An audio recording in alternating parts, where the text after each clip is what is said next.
The Medicae scribe works by candle stub in Hive Secundus, 3rd shift, station Gamma 7.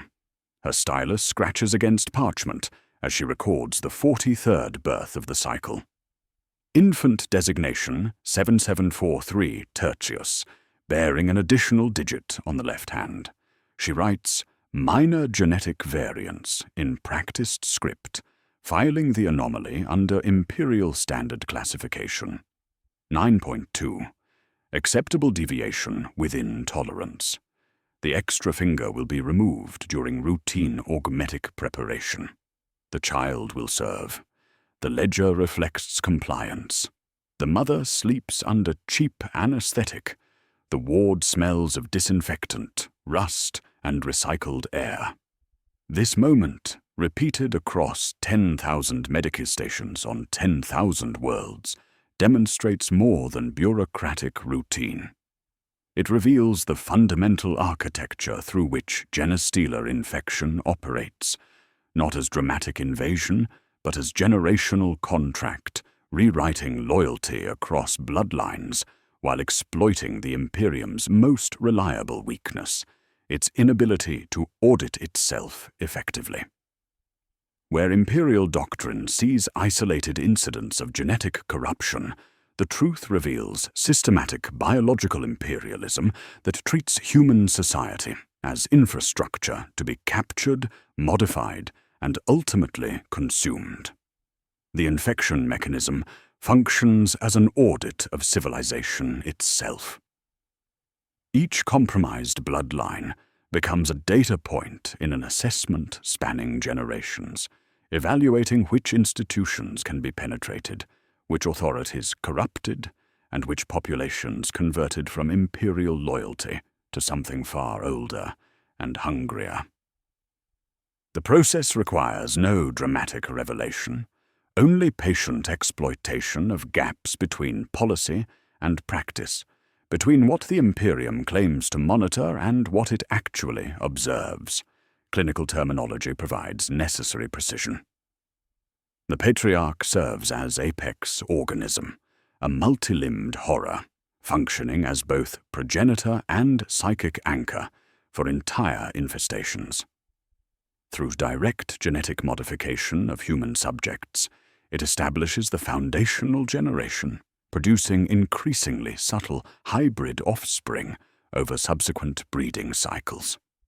The Magus operates as primary coordinator, typically a 4th or 5th generation hybrid, capable of passing as baseline human while maintaining psychic connection to the broader network. Most critically, the broodmind functions as localized psychic network, binding infected populations into coordinated behavior patterns while remaining below Imperial psyker detection thresholds.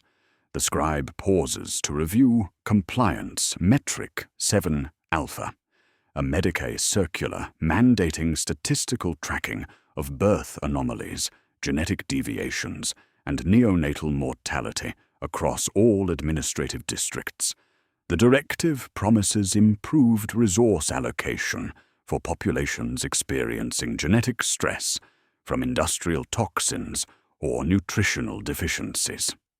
In practice, it creates comprehensive databases of exactly the information Genestealer infiltration seeks to manipulate. Districts showing statistical improvement receive reduced scrutiny. Districts achieving statistical perfection receive commendation and administrative autonomy. Certain districts have begun achieving mathematical impossibilities. Birth defects approach 0. Infant mortality drops below theoretical minimums.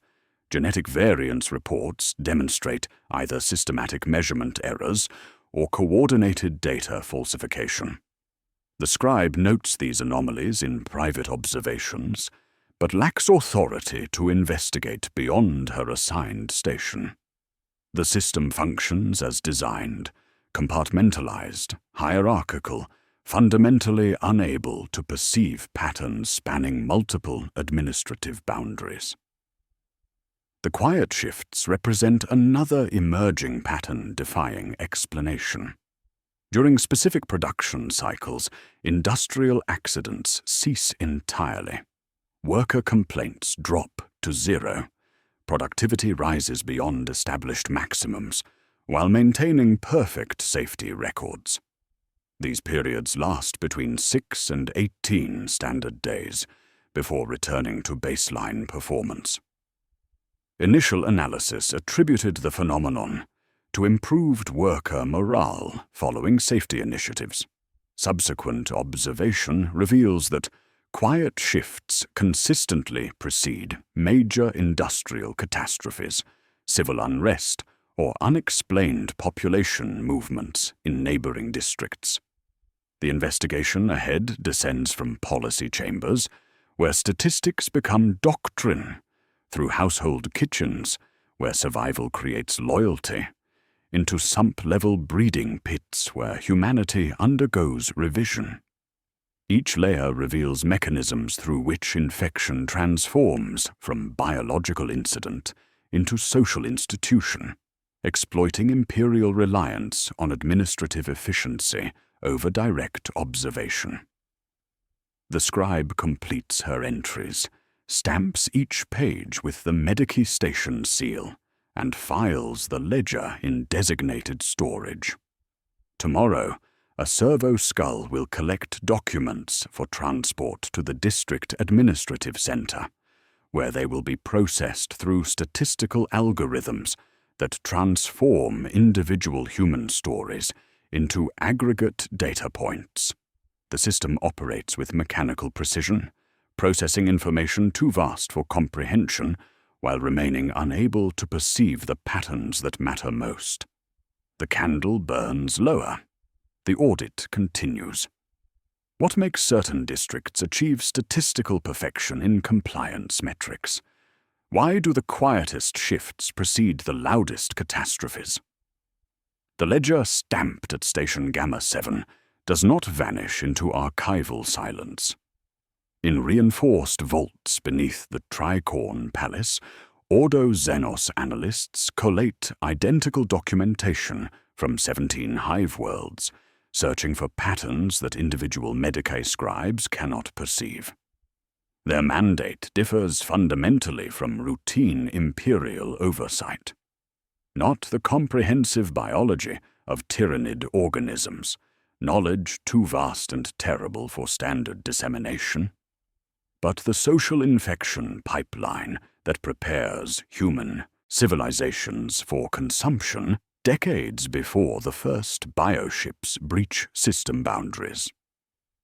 Recovered documentation from archive designation Kappa 9, sealed following the Giran compliance action, provides the analytical framework necessary to understand what Station Gamma 7 recorded without comprehending.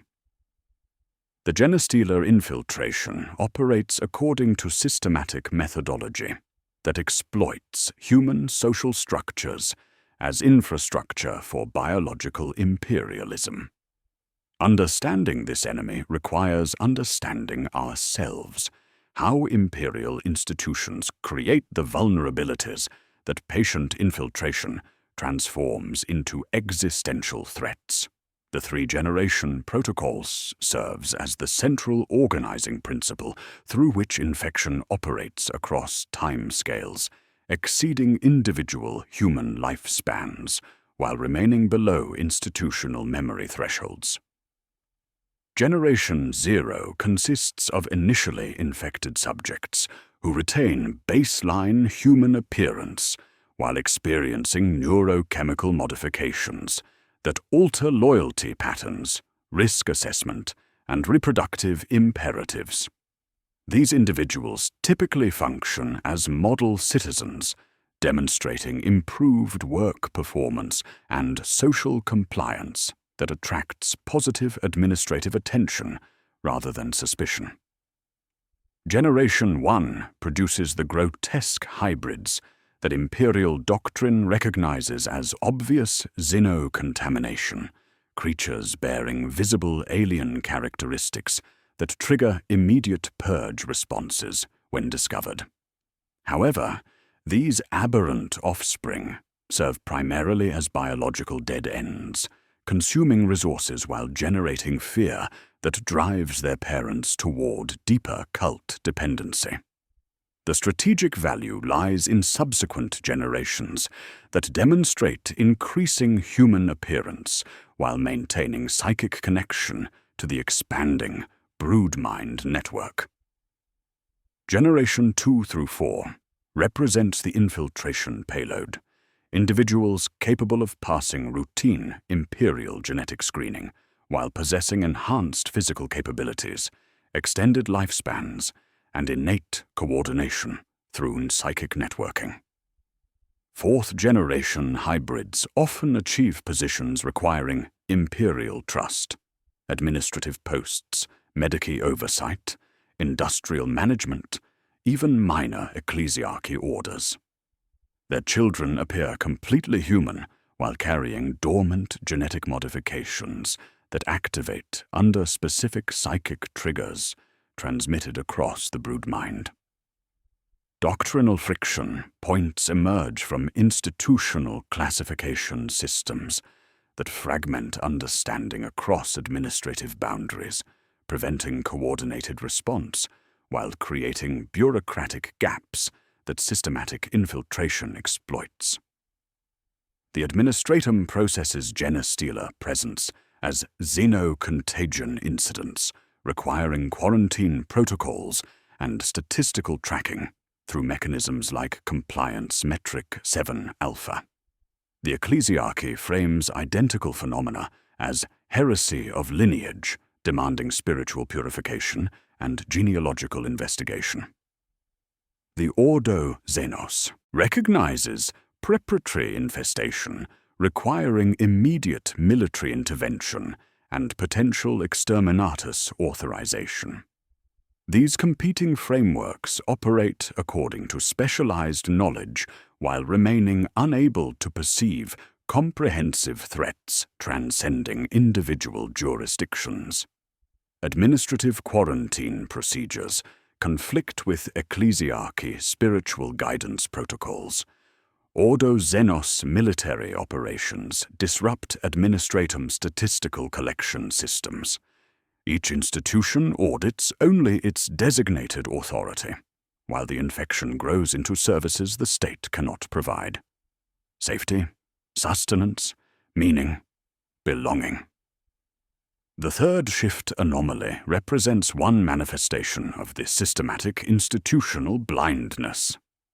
Across 43 hive worlds, third shift industrial operations demonstrate statistical impossibilities. Productivity increases averaging 37% above established maximums, while maintaining zero-incident safety records for extended periods. Worker satisfaction surveys report universal contentment. Complaint logs remain empty for months. These anomalies consistently precede major infrastructure failures, civil unrest, or unexplained demographic shifts in neighboring administrative districts. Individual analysis attributes these patterns to improved management initiatives or statistical measurement errors. Comprehensive cross-reference reveals coordination, suggesting centralized planning across multiple worlds, impossible without communication networks operating beyond imperial monitoring capabilities. The third shift anomaly indicates not random improvement, but systematic preparation for activities requiring precise timing and flawless execution across vast distances. Sanctioned midwife protocols operate within legal gray zones, where state oversight dims due to resource constraints and administrative complexity. Imperial law mandates medical supervision for all births, but enforcement depends on available personnel, transportation infrastructure, and bureaucratic priority allocation. Rural districts, sump settlements, and industrial housing often receive sanctioned exemptions, allowing traditional birth attendants to operate under minimal official oversight while providing essential services that desperate populations require. These protocols create perfect infiltration vectors, where sanctioned assistance transforms into unsanctioned breeding programs, serving purposes beyond imperial knowledge.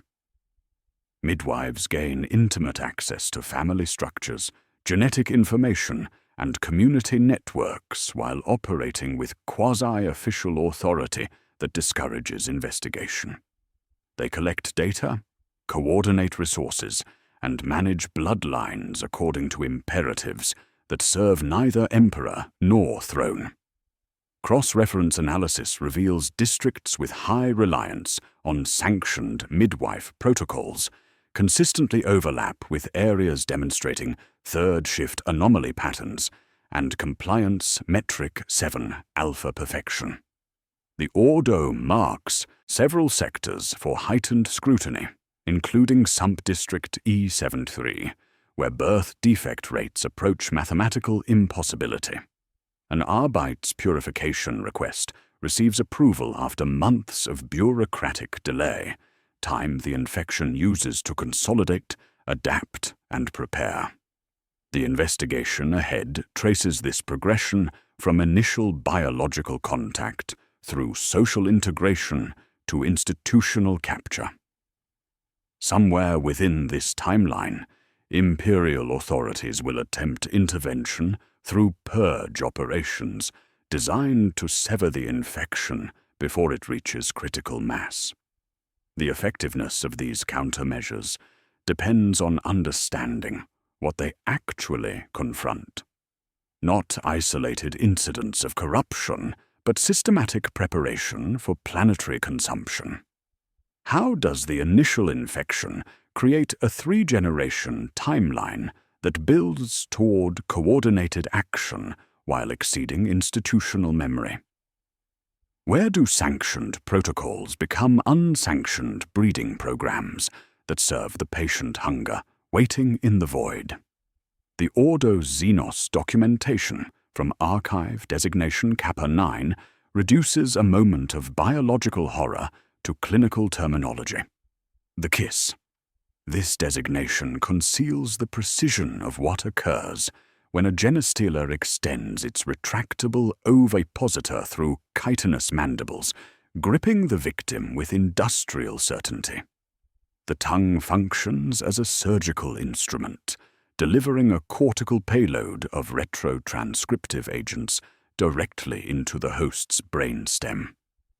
This represents not parasitic implantation, but systematic genetic audit, an assessment that rewrites human reproductive imperatives while preserving essential functionality within imperial society.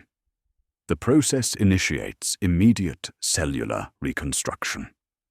Generation 0 subjects experience a 72-hour modification period characterized by elevated body temperature, muscular inflammation, and cognitive disorientation. Imperial Medici facilities routinely misdiagnose these symptoms as industrial toxin exposure or nutritional deficiency, treating patients with standard detoxification protocols that provide symptomatic relief while remaining unable to address underlying genetic modification.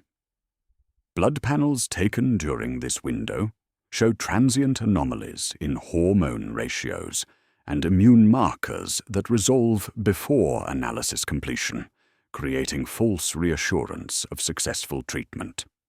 Neurochemical analysis reveals the sophistication of these modifications. The cortical payload triggers production of oxytocin analogues that intensify social bonding while systematically dampening individual self-preservation instincts.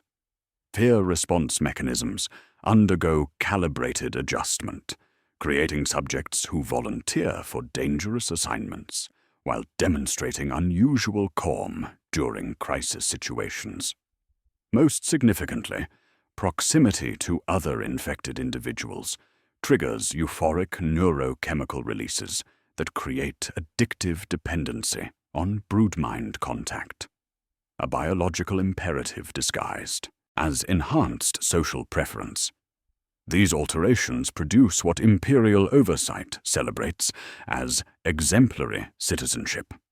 Infected subjects demonstrate increased productivity, volunteer for unpaid overtas, and file significantly fewer workplace complaints than baseline populations. They participate enthusiastically in community activities, demonstrate enhanced cooperation with supervisors, and exhibit remarkable tolerance for substandard living conditions that typically generate civil unrest.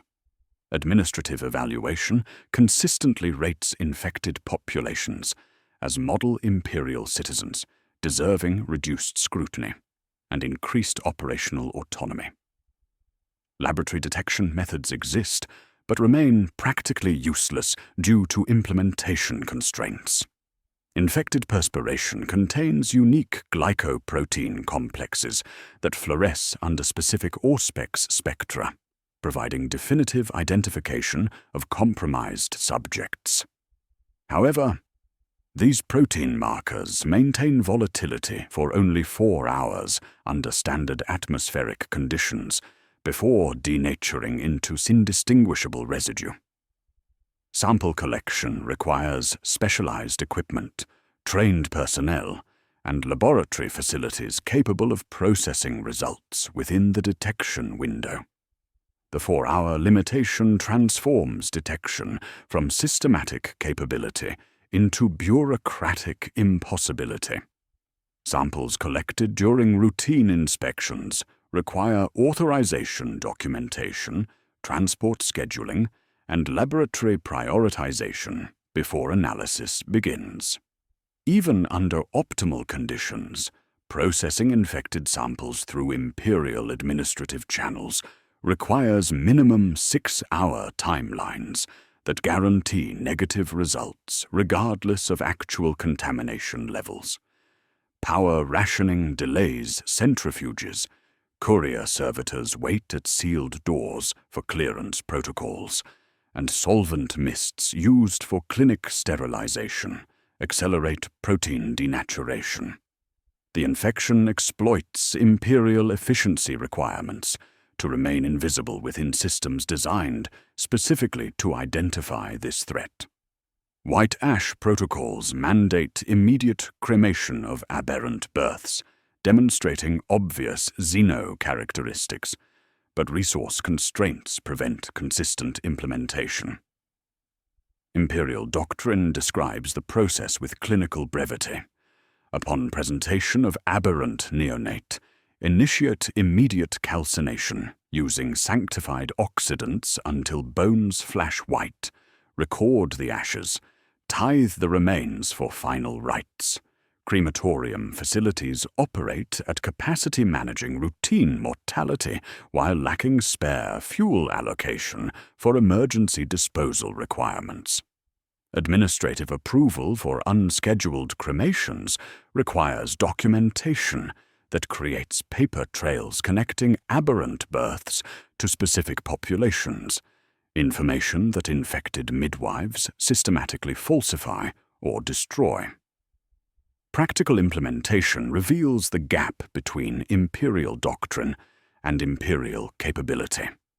Aberrant infants disappear through alternative disposal methods that avoid official documentation, sump drainage systems, industrial waste processing, unauthorized burial sites, or transfer to sanctioned midwife networks operating beyond administrative oversight. Parents who present aberrant children risk fines exceeding monthly ration allowances, permanent loss of citizenship documentation, and denunciation that destroys family employment prospects. Many choose silence. Others are persuaded toward discretion by midwives offering mercy in exchange for cooperation. This represents where laboratory analysis ends and human desperation begins. Clinical understanding of infection mechanisms provides theoretical detection and prevention capabilities that remain practically useless within Imperial institutional constraints. The infection succeeds not through overwhelming Imperial defenses, but through patient exploitation of gaps between what the Imperium promises to provide and what desperate populations actually receive. Where Imperial law creates problems, the infection offers solutions. Where Imperial institutions fail, the broodmind provides alternatives. Model citizens begin organizing mutual aid societies that coordinate resources, share childcare responsibilities, and provide community support that Imperial social services cannot deliver.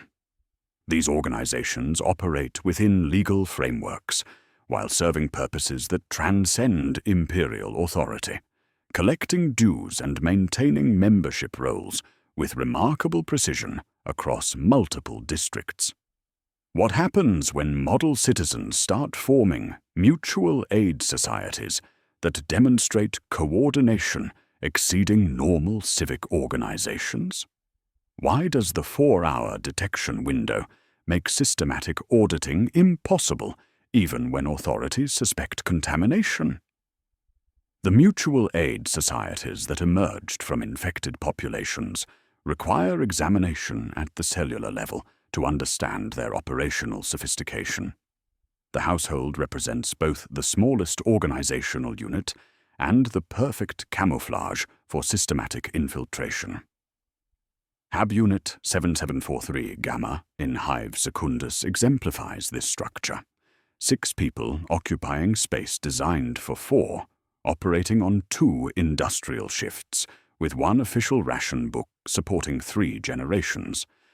The infected matriarch, Vera Quintanus, runs an unlicensed creche, while her son Marcus brings home supplemental rations stamped with guild marks from districts outside his assigned work zone. Vera's infection occurred 18 months prior during a maintenance tunnel collapse, requiring emergency rescue operations. Her medical records document successful treatment for industrial toxin exposure, while productivity evaluations show consistent improvement since recovery.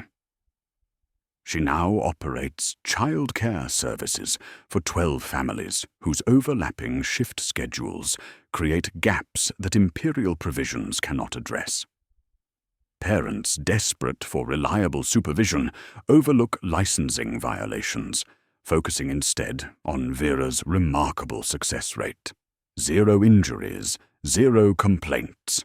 Children who demonstrate unusual cooperation and accelerated learning capabilities. Cult liturgy integrates seamlessly with domestic necessity through practices that appear as traditional household management. Evening meals begin with shared salt rituals, where each family member places salt in a common bowl while expressing gratitude for daily sustenance.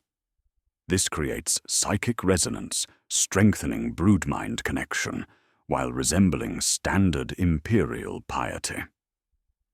Coin-washing ceremonies involve cleaning currency in blessed water before storage in designated basins, ostensibly removing industrial contamination, but actually creating tactile communion with the broader network through shared handling of sanctified metal.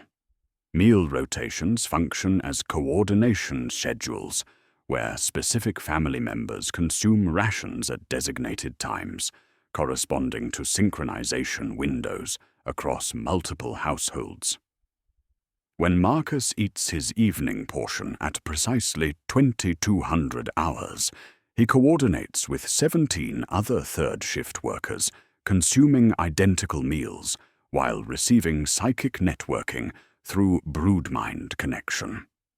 The timing appears coincidental, but enables complex logistical planning without direct communication that Imperial monitoring might detect. The broodmind's promises address immediate scarcity through practical solutions that Imperial institutions fail to provide. Unlicensed childcare, costs a fraction of official rates while delivering superior results. Food supplementation through mutual aid redistribution ensures consistent nutrition during supply disruptions. Protection from gangers emerges through coordinated neighborhood programs, where infected residents demonstrate unusual effectiveness in deterring criminal activity through methods that avoid official violence while achieving comprehensive security. Imperial law systematically creates the problems that cult membership solves, forcing populations toward illegal alternatives that infection networks readily provide. Licensing fees for official childcare operations equal 3 months of standard ration allowances, making legal compliance impossible for working families. Fines for operating unlicensed facilities equal monthly food budgets, creating impossible choices between legal compliance and family survival. Administrative delays for licensing applications extend beyond financial crisis timelines that desperate families cannot endure.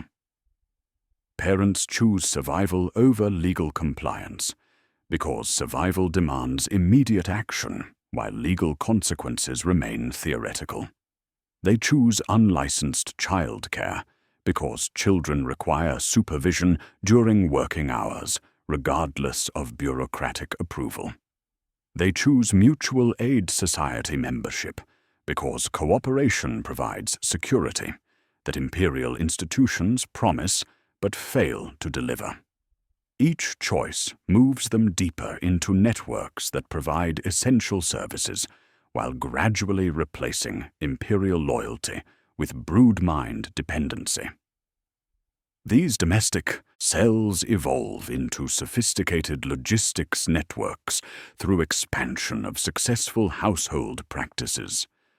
Coin-in-communion rituals spread across districts as families share effective spiritual practices with neighbors experiencing similar hardships. The practice functions as both spiritual communion and tactical signaling system. Placing coins in designated basins during specific time windows indicates readiness for coordinated action. The number of coins signals available resources or personnel. Coin placement patterns convey tactical information through symbolic arrangements that appear as devotional practice while transmitting operational intelligence across the network.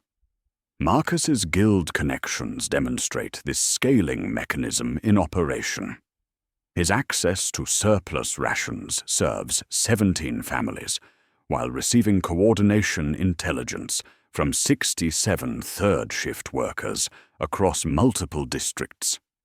The stevedore stamps indicate legitimacy within imperial supply chains, while obscuring coordination mechanisms that enable systematic redistribution across administrative boundaries.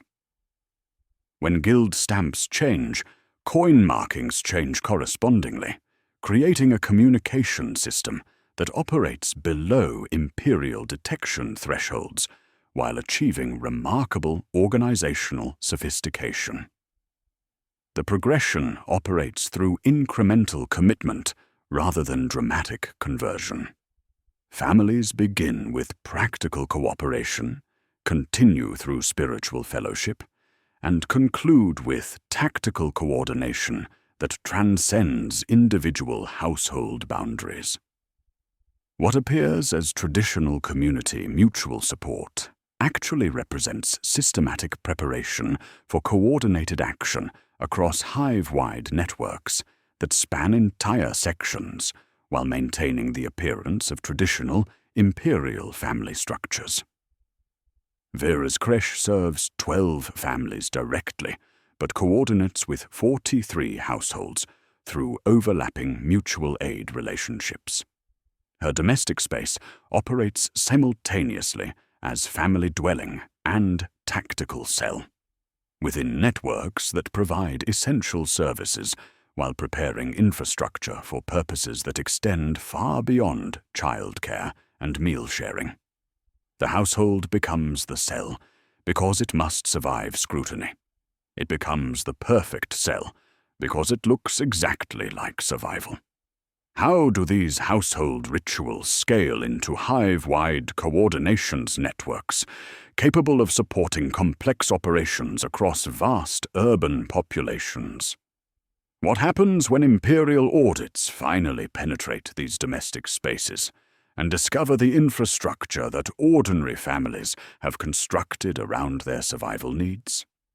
The household networks that coordinate through coin-washing ceremonies and meal rotations inevitably encounter Imperial oversight systems designed specifically to detect and eliminate Genestealer infiltration.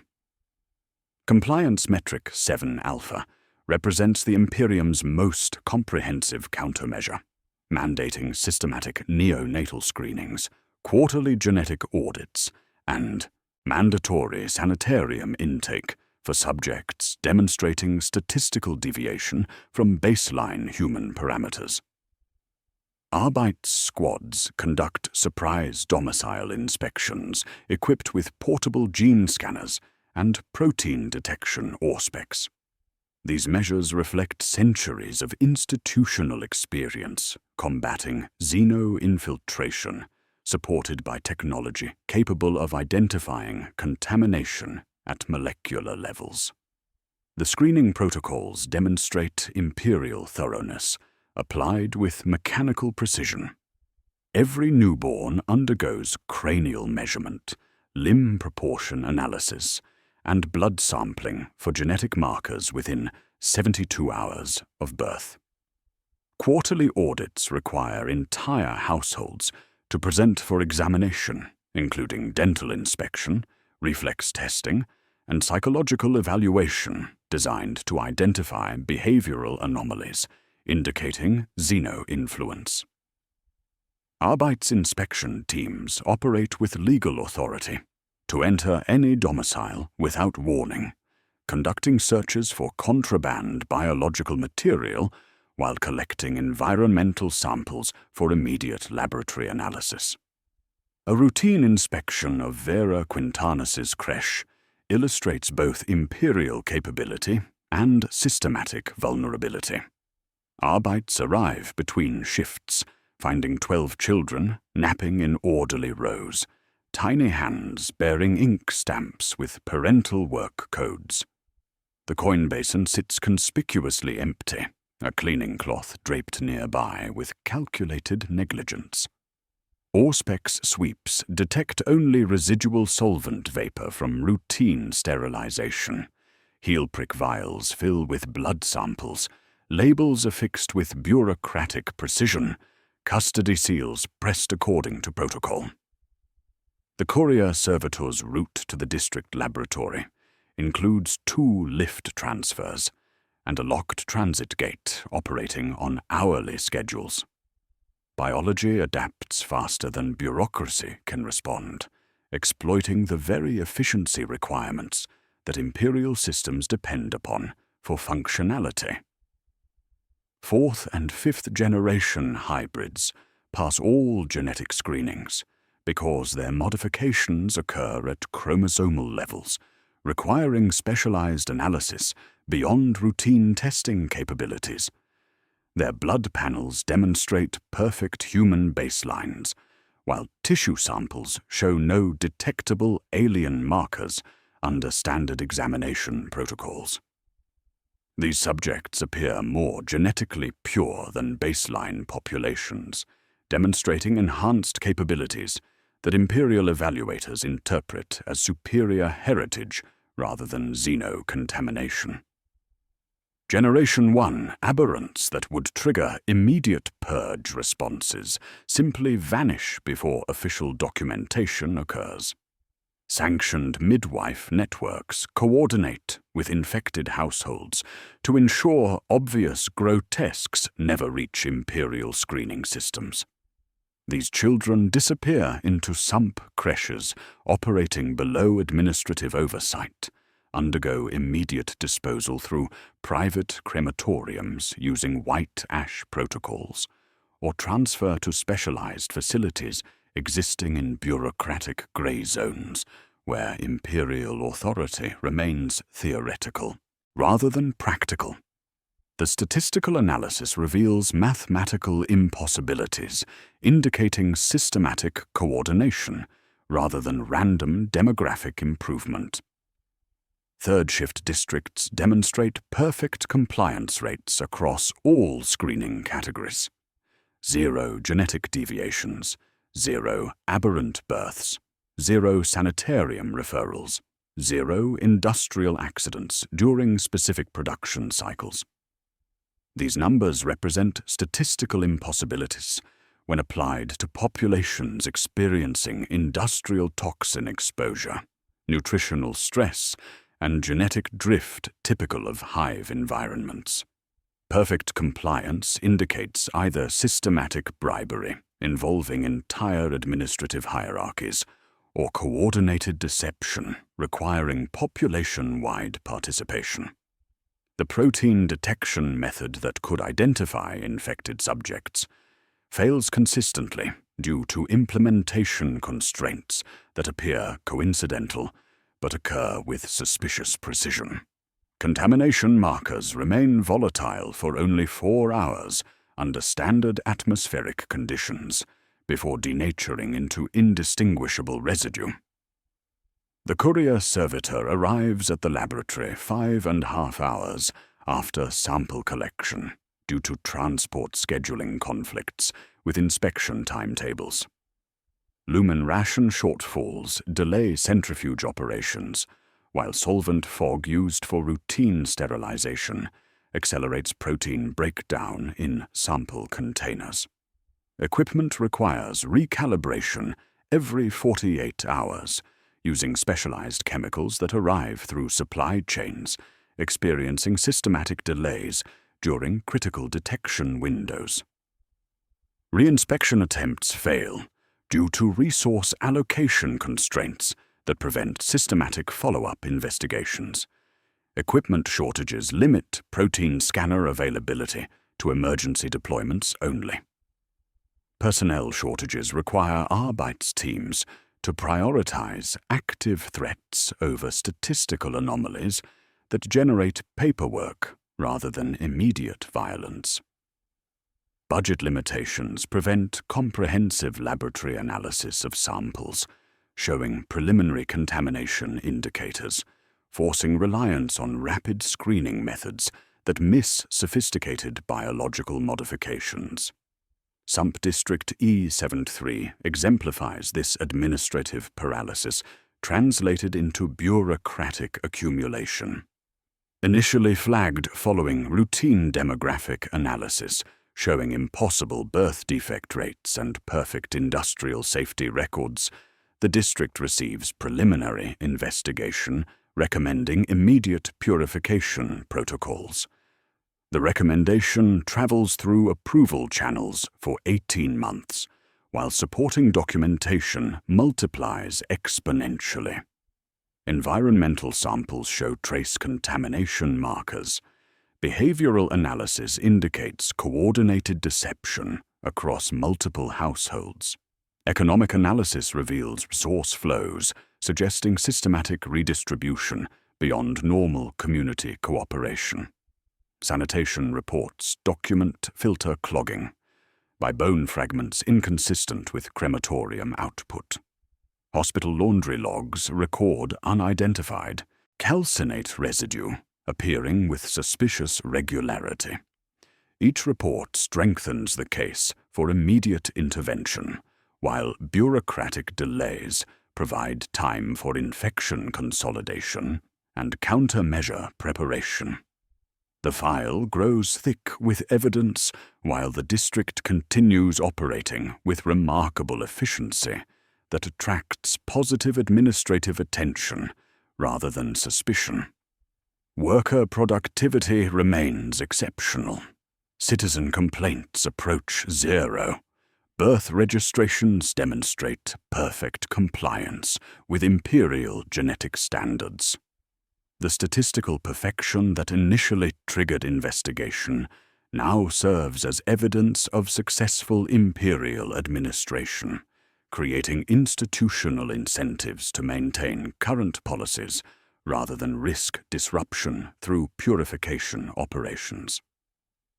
An Arbeitsinvestigator overlays E73 complaint patterns with Ministorum donation routes and identifies the outline of a logistics network operating through parish sacristies, receiving extraordinary alms precisely where third shift anomalies concentrate. He requests broader audit authority and receives warnings about interfering with ecclesiarchy operations. Administrative priorities reflect institutional constraints, preventing effective response to threats operating across generational timelines that exceed imperial institutional memory while exploiting resource allocation systems designed for crisis response rather than systematic prevention. The approval finally comes through channels that bypass normal resource allocation entirely, triggered not by xenocontamination concerns, but by cold bureaucratic mathematics. E73's persistent drain on central resources, without corresponding productive output, combined with mounting costs of repeated deferrals, outweighs initial protection provided by competing administrative priorities. The decision reflects imperial efficiency requirements, rather than security concerns, signed by officials seeking improved quarterly compliance ratings, rather than counter-infiltration success. How does the cult maintain perfect statistical compliance while systematically hiding aberrants and coordinating deception across entire populations without triggering the very detection systems designed to identify such coordination? What finally triggers approval for the E73 purification order after months of bureaucratic delay? And why does this timing serve the infection's strategic purposes rather than imperial security interests? The E73 purification order receives final approval while the district operates a shadow economy that has spent 3 years systematically capturing imperial resources through patient exploitation of logistics systems designed for efficiency rather than security. The investigation that triggered administrative scrutiny missed the fundamental architecture. Not dramatic theft, but calculated precision that transforms routine supply chain management into coordinated resource capture, supporting thousands of infected subjects preparing for purposes beyond imperial comprehension. At Dock Spindle 4, Prometheum barges manifest 30 drums for Factorum Delta, while Dock Supervisor Phaedrus Loon coordinates loading operations with infected stevedores, practicing coin-in communion during shift changes. 30 drums arrive with intact seals and proper documentation, but 28 reach their destination through careful redistribution that appears as acceptable shrinkage within imperial accounting tolerances. The missing containers disappear into Parish St. Havrus, where sacristy cold storage, rated for reliquary preservation, hums at imperial expense, while maintaining temperatures suitable for promethium stability and protein brick preservation. Phaedrus exemplifies fourth-generation hybrid capabilities applied to imperial logistics management. His quarterly reports demonstrate zero shrinkage, perfect inventory reconciliation, and exceptional efficiency ratings that earn consistent commendation from district administration seeking improved resource utilization metrics. His infection heritage provides enhanced coordination abilities and statistical perfection that attracts positive evaluation rather than suspicion. He sleeps 4 hours, walks loading floors with mechanical precision, and writes immaculate reports while coordinating resource flows across 47 logistics personnel, managing different commodities through coin-in-communion networks spanning multiple districts. Protein brick redistribution operates through systematic relabeling that exploits imperial classification systems designed for crisis management rather than comprehensive audit. Standard rations undergo documentation revision, as industrial lubricants, maintenance supplies, or medical supplements requiring specialized storage in ecclesiarchy facilities. The paper trail remains perfect while actual distribution serves infected households requiring supplemental nutrition for hybrid children whose metabolic requirements exceed baseline human parameters. Censer bearers receive substantial donations for maintaining storage facilities, while remaining ignorant of contents that their blessing sanctifies for consumption according to purposes they cannot comprehend. Guild connections practicing coin-in-communion provide coordination mechanisms enabling resource flows across vast urban populations without triggering imperial monitoring systems designed to detect criminal conspiracy rather than spiritual fellowship. When Phaedrus places coins in designated basins during specific time windows, he coordinates with logistics networks managing supply chains for different sectors while transmitting operational intelligence about available resources, distribution schedules, and security vulnerabilities through devotional practices that appear as traditional imperial piety. Ecclesiarchy facilities serve as perfect distribution points because religious authority creates administrative immunity from routine oversight while providing moral justification for charitable activities serving desperate populations. Sacristy Cold Storage receives extraordinary donations of foodstuffs, medical supplies, and industrial materials that censer bearers distribute according to parish needs assessment conducted through infected coordination networks. The documentation describes traditional almsgiving, while reality involves systematic resource redistribution, supporting biological warfare preparation across generational timelines. Detailed sacristy maps recovered during subsequent operations reveal devotional notation systems functioning as tactical intelligence networks. Prayer alcoves marked with specific devotional symbols indicate supply caches and communication nodes.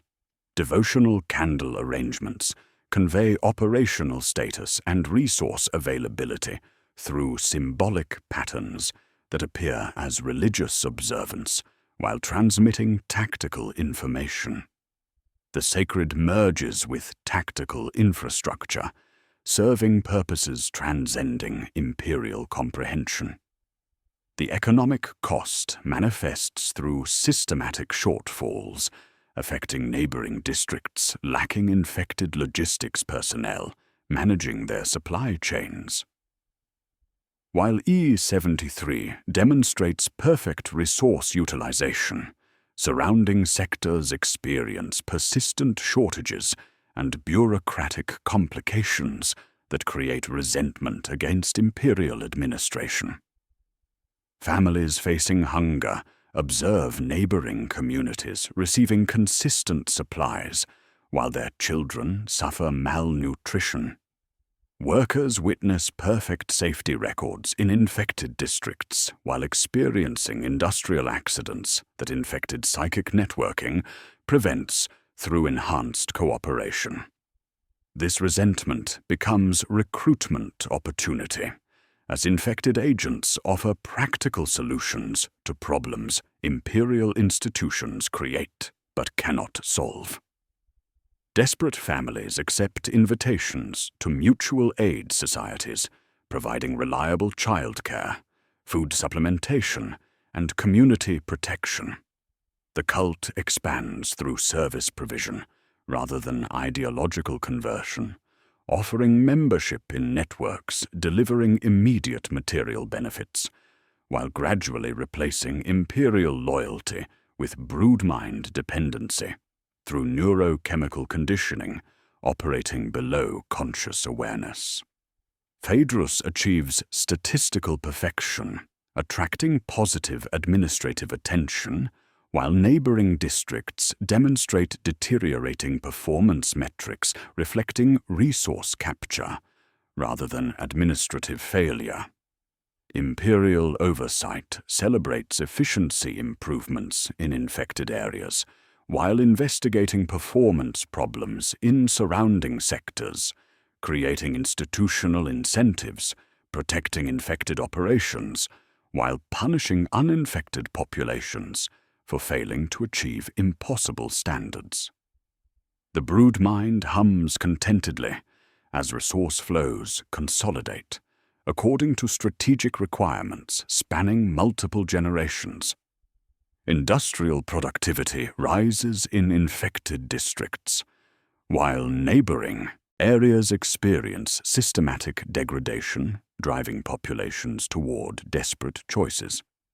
The hive hums with apparent prosperity, while invisible preparations advance toward objectives transforming productivity into warfare and statistical perfection into tactical advantage. The E73 purification order represents imperial response to symptoms while remaining unable to perceive systematic resource capture, sustaining infected populations across vast urban areas. The approval timing serves infection strategic purposes by providing operational intelligence about imperial detection capabilities, while forcing consolidation that strengthens rather than weakens networks preparing for coordinated resistance. How does a supply chain audit designed to improve imperial resource utilization become urban warfare when encountering infrastructure that has spent years preparing for exactly this confrontation?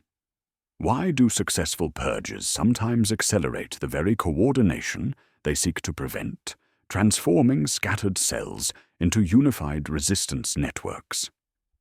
The resource networks that sustained E73's statistical perfection for 18 months encounter imperial correction at 0347 hours when pre-dawn klaxons shatter the artificial quiet that has masked systematic infiltration.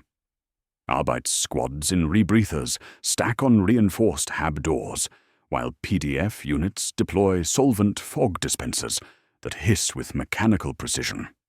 Medici teams follow in sterile white, carrying sample collection kits designed to capture evidence within the 4-hour protein detection window that previous operations have consistently missed.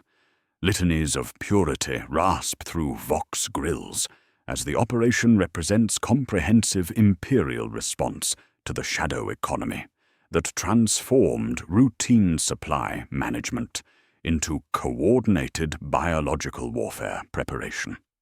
Breaching charges detonate with controlled violence, blowing reinforced doors into metal fragments, while Arbites advance through chemical fog that burns throats and stings eyes. The first rooms appear empty, furniture arranged with obsessive neatness that suggests systematic evacuation rather than panic flight. Ration books stack in precise piles beside children's drawings, depicting imperial saints with anatomically correct proportions. The second rooms reveal infrastructure that months of bureaucratic analysis missed: shrines constructed from household materials, coins arranged in geometric patterns within ceramic basins, handprints pressed into wall surfaces, forming devotional patterns that continue across multiple domiciles in sequences suggesting coordinated installation over extended timeframes.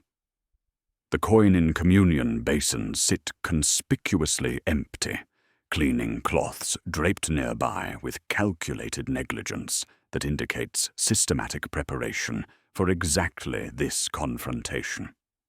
Auspex sweeps detect residual solvent vapor from routine sterilization while missing the protein markers that 4-hour volatility windows consistently place beyond Imperial detection capabilities. The infrastructure reveals itself through absence rather than presence, negative space that documents coordination while providing no actionable intelligence for immediate tactical advantage. Gunfire erupts in narrow corridors as infected subjects demonstrate coordination transcending individual decision-making. They move in perfect synchronization, anticipating Imperial tactics through broodmind networking, while fighting with desperate efficiency, born from months of preparation for this inevitable confrontation. A first-generation aberrant charges from concealment in a maintenance shaft, its grotesque form moving with inhuman speed, while screaming through vocal cords modified beyond human capability. Shotgun rounds tear through chitinous carapace and exposed muscle tissue, killing it loudly and messily, while its death broadcasts psychic screams that ripple through the local broodmind network. 2 PDF troopers drop their weapons and clutch faces as thin blood threads from nostrils, the psychic death emission creating proximity effects that demonstrate network connectivity across the district. The Magos biologist attached to the operation notes psychic death emission, proximity effect, while clicking tally beads that will become statistics in reports describing successful Imperial response to xenocontamination. Medicaid teams seal the carcass in double containment while desiccating floors with sanctified lime that creates chemical reactions neutralizing biological evidence before analysis becomes possible. Stairwells flood with civilians demonstrating behavioral patterns indicating systematic preparation rather than random panic. Some plead for mercy in standard Imperial Gothic, hands raised in submission, while tears stream down faces expressing genuine terror. Others chant in perfect unison, voices harmonizing without breathing errors, while moving as if guided by the same coordination mechanisms that enabled perfect third-shift productivity statistics. The contrast reveals population stratification between recently recruited subjects and generational cult members operating according to different tactical imperatives developed across decades of patient infiltration. A Magus appears at gallery balcony overlooking the primary assault corridor, palms open in gestures of peaceful surrender, while its voice carries like warm honey through chemical fog and gunfire noise. PDF weapons lower instinctively as soldiers respond to neurochemical influence transmitted through vocal modulation designed to trigger oxytocin release and suppress aggressive responses. The creature appears completely human, dressed in standard worker clothing, expressing concern for civilian safety with perfect Imperial accent and bureaucratic terminology that demonstrates sophisticated understanding of Imperial psychological vulnerabilities. Arbeitskommissars bark corrections through Vox amplifiers while raising bolt pistols toward the balcony. Position. Their training provides protection against psychic influence, enabling recognition of xenocontamination despite sophisticated camouflage that exploits Imperial institutional assumptions about human appearance and behavior. Explosive rounds shatter masonry and fill the gallery with debris, while the Magus disappears behind cover, its psychic influence dissipating as PDF soldiers resume tactical awareness and continue advancing through corridors now slick with chemical fog and biological residue. The sacristy of Parish St. Havras yields evidence confirming investigative analysis spanning multiple chapters. Cold storage filled with smuggled supplies documented in previous resource audits, ledgers written in prayer, cipher recording distribution networks that Phaedrus coordinated through guild connections, and devotional maps marking locations throughout the Hive using symbolic notation systems that function as tactical intelligence networks. The sensor bearers found among casualties carry authorization documents for charitable distribution, while personal effects include coin communion implements and communication equipment operating on frequencies assigned to industrial coordination rather than religious observance. Bodies receive systematic counting, while Medici teams collect tissue samples for genetic analysis that transport delays will render meaningless within hours. Children undergo separation procedures for protective custody, their tearful protests documented as evidence of systematic indoctrination requiring specialized imperial intervention. The youngest demonstrate obvious hybrid characteristics necessitating immediate disposal, while older subjects showing baseline human appearance receive classification for re-education facilities designed to eliminate xenopsychological influence through comprehensive reconditioning programs operating beyond public oversight. The Patriarch remains unlocated despite comprehensive structural searches, suggesting either successful escape or concealment within infrastructure beyond current operational scope. Vox traffic ceases as operational objectives achieve completion according to Imperial protocol, while chemical fog dissipates through ventilation systems requiring weeks of purification before civilian reoccupation becomes possible. Equipment powers down, while Arbites establish permanent monitoring stations, and PDF units redeploy to neighboring sectors requiring preventive security measures. The quiet shift begins immediately following operational conclusion, as surviving infected subjects demonstrate behavioral modifications indicating systematic preparation for post-purge operations rather than defeat. Industrial accident rates drop to 0 across adjacent districts, while worker productivity increases beyond established maximums that previous analysis identified as statistically impossible. The silence represents not imperial victory, but consolidation, as scattered networks merge into unified coordination systems strengthened rather than weakened by intervention that provided operational intelligence about imperial capabilities while forcing adaptation that improves rather than degrades infected coordination mechanisms. The camera observes without judgment, recording silence as data while documenting behavioral patterns suggesting successful purges sometimes accelerate the coordination they seek to prevent by eliminating weak elements while consolidating strong ones into more efficient networks. What does institutional silence purchase when measured against the systematic preparation it enables across populations that have spent years preparing for exactly this confrontation?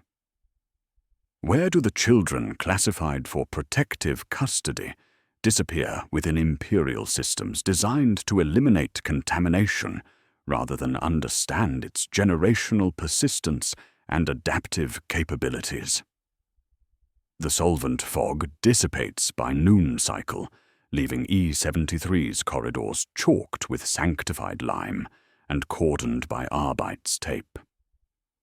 Transit servitors shuttle sealed containers toward laboratories, while children move through intake procedures designed to eliminate contamination through systematic separation from infected populations. The operational channel falls quiet, except for inventory codes and evacuation notices.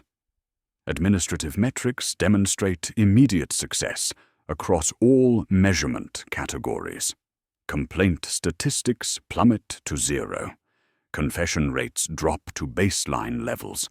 Psyker interference subsides within acceptable imperial thresholds. The Administratum celebrates compliance improvements, validating resource allocation decisions, while the Ministorum claims moral victory through successful elimination of heretical practices. The apparent triumph conceals systematic consolidation, operating according to biological imperatives that transcend imperial institutional understanding. The Broodmind network consolidates rather than dissipates, concentrating surviving infected subjects into more efficient coordination structures while eliminating weak elements that attracted imperial attention.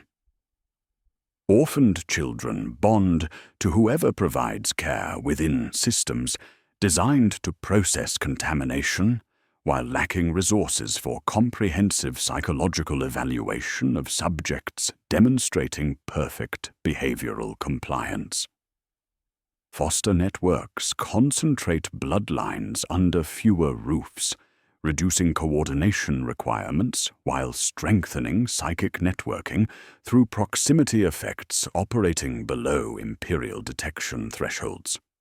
Where 20 households once required delicate coordination to sustain broodmind connection, 3 foster arrangements now suffice with greater efficiency and reduced exposure to imperial oversight. Trauma creates receptive minds susceptible to influence from caretakers offering security and belonging that imperial institutions promise but fail to provide consistently. Grief makes cult promises exponentially more appealing as desperate subjects seek meaning within systems, demonstrating care for individual suffering rather than statistical compliance with administrative requirements. The protein detection method that could identify remaining infected subjects fails during the 4-hour audit delay caused by purge operations themselves. Chemical fog used for decontamination accelerates protein marker degradation, while transport delays required for security clearance extend beyond volatility. Windows rendering testing meaningless regardless of actual contamination levels. Equipment requires recalibration following exposure to solvent dispersal agents, while sample collection occurs within contaminated environments, producing false negatives. Laboratory technicians sign clean results confirming successful elimination, while the detection window closes on evidence that would have revealed systematic survival and reorganization. 3 weeks following operational completion, a child from E73 protective custody places a tarnished coin in a ceramic basin within Parish St. Marcus, 3 districts away from the original purge zone. Subject 447 Beta, as administrative records designate her, demonstrates perfect behavioral compliance with orphanage regulations while participating in devotional practices, appearing as traditional imperial piety. The coin placement occurs during designated time windows, coordinating with similar actions across multiple locations, creating communication networks operating through spiritual fellowship rather than direct coordination requiring imperial monitoring capabilities.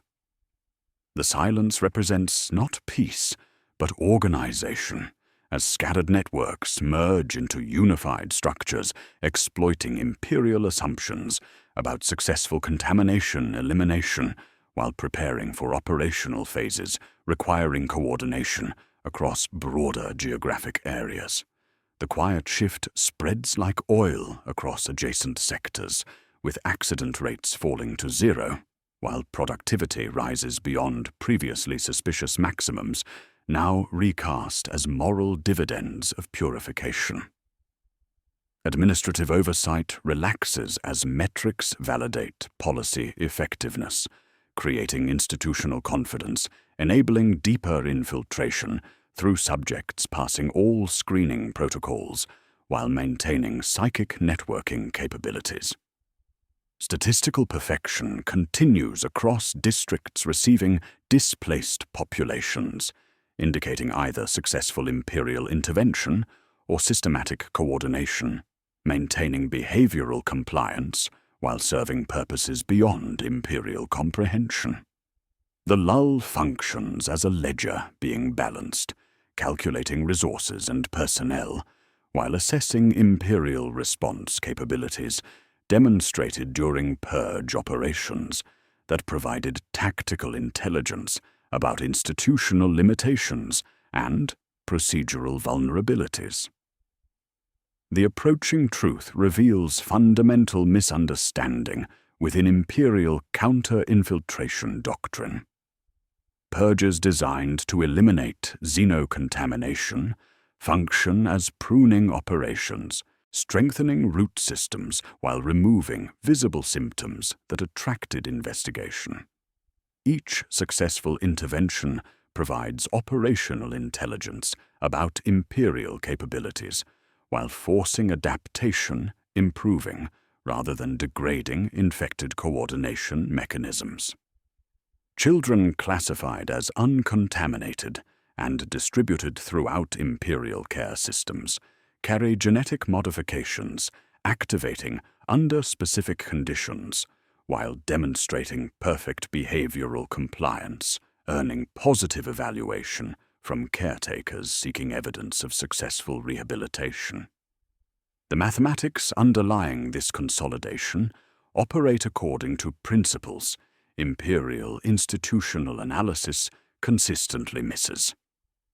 The silence following apparent victory enables preparation for operational phases requiring coordination across generational timelines, exceeding imperial institutional memory, while exploiting resource allocation systems designed for crisis response rather than systematic prevention.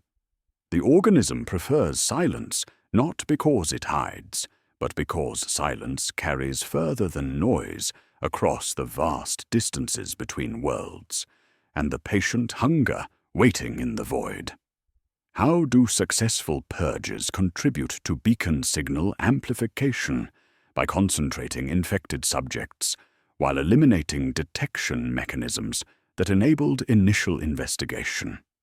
What is the true mathematics of psychic beacons that transform imperial security victories into coordination advantages, serving purposes transcending individual planetary survival? The silence following E-73's purge conceals a mathematical reality that transforms every imperial victory into strategic defeat. The emptied corridors and shuttered sacristies represent not eradication, but signal amplification, as the cult networks documented throughout this investigation serve purposes transcending planetary survival. The infection operates as construction project, building psychic infrastructure, designed to guide Hive fleet navigation across galactic distances, while exploiting imperial institutional assumptions about successful contamination elimination. The beacon functions according to principles that imperial analysis consistently misunderstands. Fear and grief serve as signal amplifiers within psychic networking systems that transform human suffering into navigational infrastructure. The E-73 purge created thousands of orphans whose desperate loyalty bonds to whatever provides care within imperial systems designed to eliminate contamination rather than understand its generational persistence. Each traumatized child represents a psychic relay node, generating emotional resonance that strengthens beacon coherence while appearing as successful rehabilitation to Imperial oversight. Orphaned subjects develop intense loyalty to foster networks that concentrate bloodlines under fewer roofs, reducing coordination requirements while strengthening psychic emissions through proximity effects. The trauma creates receptive minds susceptible to brood mind influence, while grief makes cult promises exponentially more appealing than Imperial institutional support. Each successful consolidation event increases beacon coherence by eliminating weak elements while concentrating strong ones into more efficient networking arrangements, serving purposes beyond Imperial comprehension. The beacon curve demonstrates exponential mathematics that Imperial linear analysis underestimates with catastrophic consequences. Small cells generate noisy and fragile psychic emissions detectable through Imperial monitoring, while remaining vulnerable to routine security operations. These early-stage infections can be eliminated through comprehensive intervention if detected before consolidation occurs. Medium cells operate quietly and efficiently, maintaining perfect statistical compliance while building coordination infrastructure below detection thresholds. The E73 network exemplified this phase, outwardly compliant, statistically perfect, generating administrative celebration while constructing beacon infrastructure. Large cells become loud as prayer bells, generating psychic emissions transcending planetary boundaries, while possessing defensive capabilities exceeding Imperial counter-infiltration resources allocated for routine security operations. At this threshold, beacon construction reaches critical mass requiring response capabilities that Imperial institutions cannot provide without sacrificing the civilization they seek to preserve. Administrative success metrics function as incense over decay, creating institutional confidence, preventing recognition of beacon construction until exponential mathematics render intervention meaningless. Compliance improvements validate policy effectiveness, while beacon coherence rises beyond Imperial response capabilities. The plummeting complaint statistics and rising productivity following purge operations indicate not successful cleanup, but systematic preparation for coordination phases requiring precision timing across vast distances. The third shift statistical anomalies documented throughout this investigation represent perfect blind spots enabling beacon densification near deep transit corridors, serving dual purposes within Imperial infrastructure. The impossible productivity improvements and zero accident rates indicate populations operating with unnatural coordination through broodmind networking while maintaining cover for beacon construction activities. These districts concentrate near transportation infrastructure, providing natural psychic amplification through architectural features designed for cargo movement, while inadvertently creating resonance chambers, enhancing psychic emission toward specific stellar coordinates. Victory in E73 eliminated visible cult infrastructure, while consolidating surviving networks into more efficient beacon construction arrangements, serving strategic purposes that Imperial tactical analysis missed entirely. The mass dispersal of contaminated children throughout Imperial care systems created psychic relay networks positioned across multiple administrative districts while demonstrating perfect behavioral compliance, earning positive evaluation from caretakers. The purge forced adaptation improving, rather than degrading coordination capabilities, while providing operational intelligence about Imperial response limitations. Ordo Xenos analysis reveals institutional understanding of this calculus reflected in response thresholds, acknowledging uncomfortable mathematical realities. Their operational doctrine recognizes two viable approaches: either starve beacon development through draconian measures applied during early infiltration phases, or accept that authorities negotiate with inevitable sky once beacon construction reaches critical mass. The intermediate approaches that imperial institutions prefer serve beacon construction by providing tactical intelligence while forcing consolidation that strengthens rather than weakens psychic networking capabilities. The reframe exposes fundamental institutional blindness within imperial counter-infiltration doctrine, operating according to crisis response timelines, while confronting threats spanning generational development cycles. Successful purges accelerate beacon construction by eliminating detection mechanisms while concentrating psychic emissions according to compound interest principles, where each imperial intervention provides dividends serving long-term strategic objectives rather than immediate tactical requirements. The mathematics reveal that beacon construction exploits imperial efficiency requirements to remain invisible within systems designed to identify exactly this threat. Fear creates loyalty. Loyalty creates networking. Networking creates beacons. Beacons create inevitability. The psychic emissions strengthening throughout this investigation serve navigation purposes for entities approaching across distances measured in light years, while imperial institutions calculate acceptable losses according to quarterly compliance metrics. The approaching sky carries hunger that measures worlds as meals, while beacon construction transforms imperial security victories into coordination advantages, serving purposes transcending individual planetary survival. The organism demonstrates patience measured in generations while exploiting resource allocation systems designed for crisis management rather than systematic prevention. What do truly ruthless countermeasures look like when applied systematically across populations where beacon construction has achieved critical mass requiring response capabilities exceeding normal imperial resource allocation?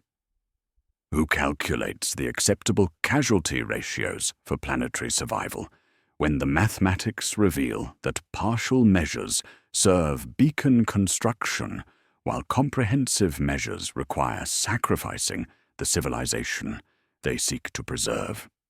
The beacon mathematics documented in the previous analysis force imperial authorities beyond routine counter-infiltration procedures into systematic dismantling of human social structures serving as psychic infrastructure. When Ordo Xenos calculations confirm beacon construction approaching critical mass, response protocols escalate from containment to comprehensive eradication, targeting populations regardless of apparent compliance. The countermeasures operate according to clinical necessity, stripped of heroic rhetoric, reducing planetary survival to statistical abstractions where acceptable losses become bureaucratic categories rather than moral considerations. Quarantine cordons descend with mechanical precision, sealing entire hive sectors through razor wire barriers and chemical sterilization zones that prevent movement rather than cure contamination. Sterilization protocols mandate genetic modification or elimination for subjects demonstrating statistical deviation from baseline human parameters, regardless of individual screening results. The procedures target reproductive capability itself, ensuring demographic collapse within single generations while preventing further transmission of genetic modifications spanning multiple bloodlines. Deportation barges transport suspected populations to orbital processing facilities, where survival eligibility receives determination through criteria exceeding normal imperial citizenship requirements. Mass adoptive programs operate under commissarial oversight, systematically separating children from family units while redistributing them across administrative districts according to genetic compatibility, assessments, and psychic resistance testing. The Schola Progenium receives thousands of subjects demonstrating no obvious contamination markers, while requiring specialized conditioning designed to eliminate loyalty patterns transcending imperial institutional authority. These children undergo comprehensive psychological reconstruction targeting inherited broodmind connectivity through methods that destroy family memory while replacing it with imperial doctrine delivered through controlled trauma and systematic isolation. Ordo Xenos decapitation procedures represent surgical applications of centuries-developed counter-infiltration experience. Operations focus on isolating Magus figures whose psychic coordination capabilities enable beacon construction while simultaneously collapsing logistics networks sustaining infected populations through resource redistribution. The systematic approach requires destroying the coin-in communion practices documented throughout this investigation by eliminating physical infrastructure supporting spiritual fellowship. Transit route interdiction seals the maintenance shafts and service corridors that household networks used for coordination, welding armored plates over access points, with rites sanctifying permanent closure. The ecclesiarchy conducts internal purges with exhausted zeal following discovery that sacristy cold storage and devotional practices enabled systematic resource capture serving beacon construction. Sacristans undergo interrogation about unusual donations, candle arrangements, and coins discovered in basins after designated hours. Parish inventories receive comparison against tally books, while liturgies undergo comprehensive revision, eliminating hand gestures resembling coin-washing motions and devotions to saints of charity. The result produces thinner, harsher faith, where parishioners continue praying while some stop bringing coins to basins, and others bring them secretly, pressing hands to walls in traditional patterns, because both faith and hunger require ritual expression. Adeptus Mechanicus installations provide technological solutions through protein detection auspex positioned at critical infrastructure points, their antennae ticking with mechanical precision while scanning for contamination markers within 4-hour volatility windows. The equipment maintains comprehensive databases tracking movement patterns and social connections across multiple administrative boundaries. However, budget constraints imposed by resource allocation requirements systematically halve inspection frequency, creating gaps that sophisticated infiltration networks exploit through timing coordination and route selection. The 4-hour volatility window remains physics while samples wait in corridors because lumen allotments were reduced on different spreadsheets, causing the machine spirits to mutter while numbers return to 0, for reasons appearing as success on administrative dashboards. Planetary Governor Mordian Vex of Veda Primus authorizes familial dissolution protocols, representing the logical conclusion of systematic counter-infiltration doctrine applied without regard for social consequences. Imperial law receives revision eliminating household unit recognition while making family relationships illegal. Constructs requiring administrative dissolution through forced separation and individual housing assignment. Household registries undergo voiding by decree, while surnames receive replacement with occupational identifications and conjugal permits face suspension. Dormitory barracks erected around canteens prevent private gatherings, while children receive reassignment into commissarial group homes, where lights never fully dim and bedtime stories conclude with legal clauses. Initial implementation demonstrates tactical success through elimination of coordination mechanisms, enabling perfect statistical compliance and resource redistribution, serving beacon construction. Third shift anomalies flatten while coin discoveries drop, and transit contraband decreases measurably. Complaints rise initially, then fall as complaint processes undergo simplification into institutional silence. The program delivers atomized populations with fewer private bonds, easier to count and relocate according to administrative requirements. The strategic cost emerges through psychological consequences, serving beacon construction more effectively than family-based networking ever achieved.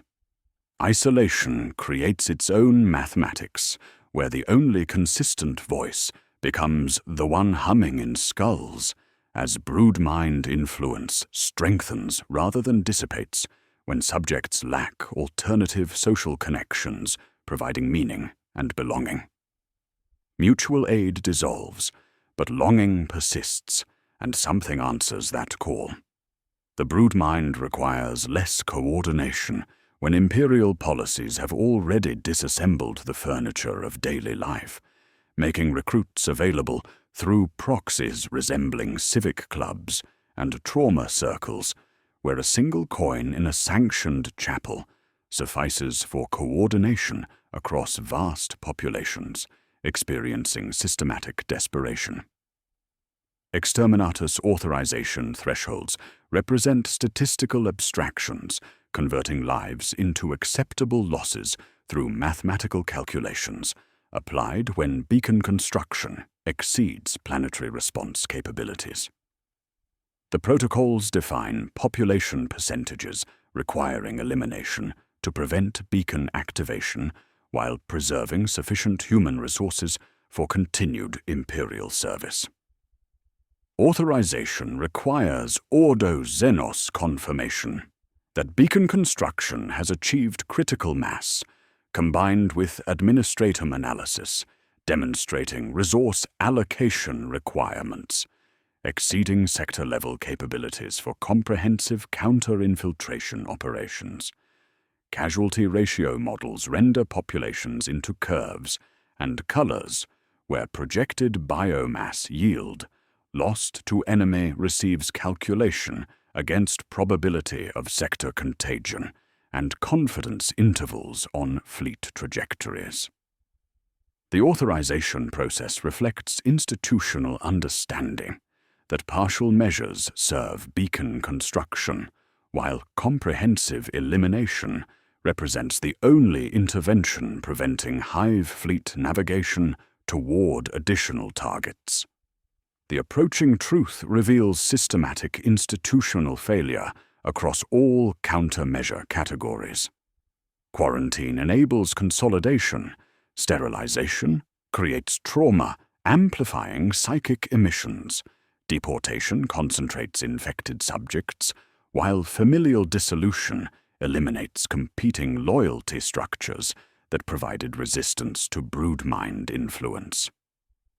Each intervention serves beacon construction through mechanisms that imperial linear analysis underestimates, while exponential mathematics render countermeasures meaningless once critical thresholds approach. Ruthlessness purchases time while creating the very signals that call what approaches from the void.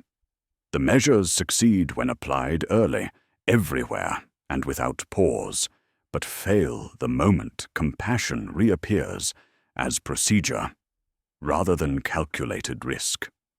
What happens when the beacon reaches critical mass, despite systematic application of all available countermeasures, transforming imperial security doctrine into tactical intelligence serving coordination purposes that reduce planetary resistance to background noise?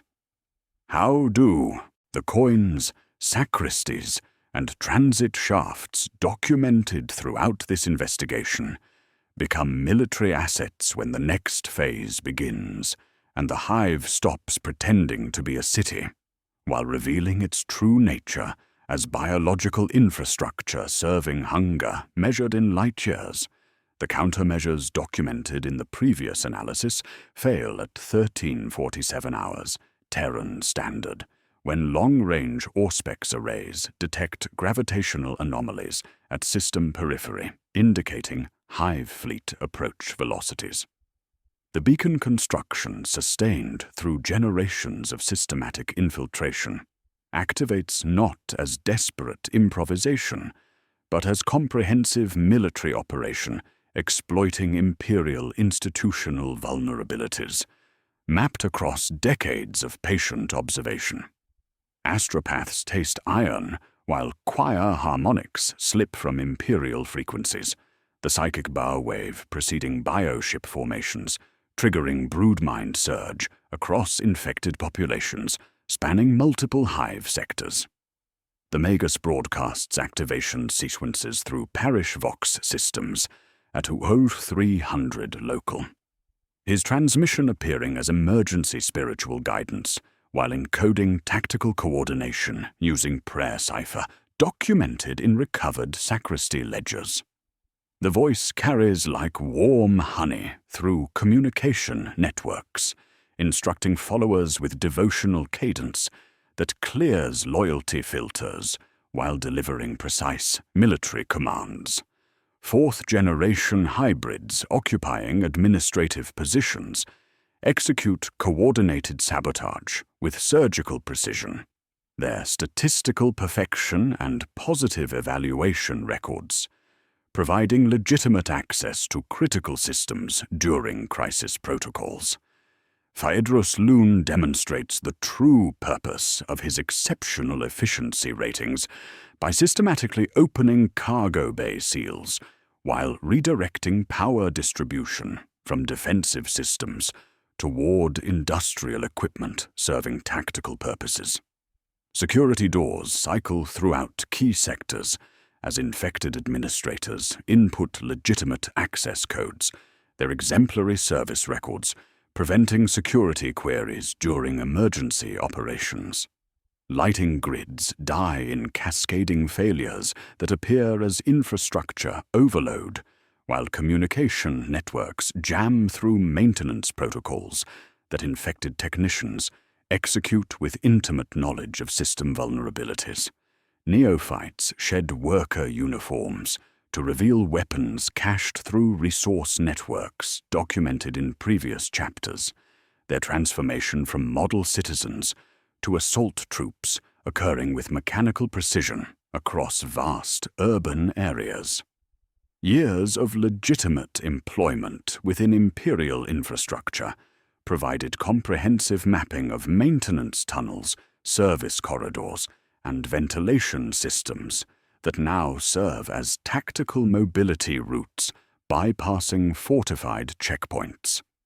Third shift workers vanish into walls with the same coordination that produced impossible productivity statistics, reappearing behind Imperial defensive positions with timing that transcends individual decision-making through broodmind networking.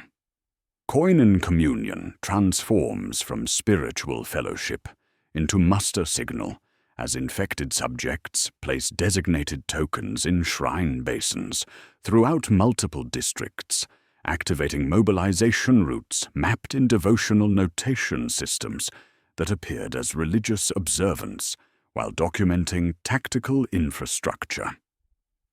The sacred spaces provide rally points protected by ecclesiarchy authority until imperial forces recognize that religious devotion has operated as military coordination for years under their direct oversight.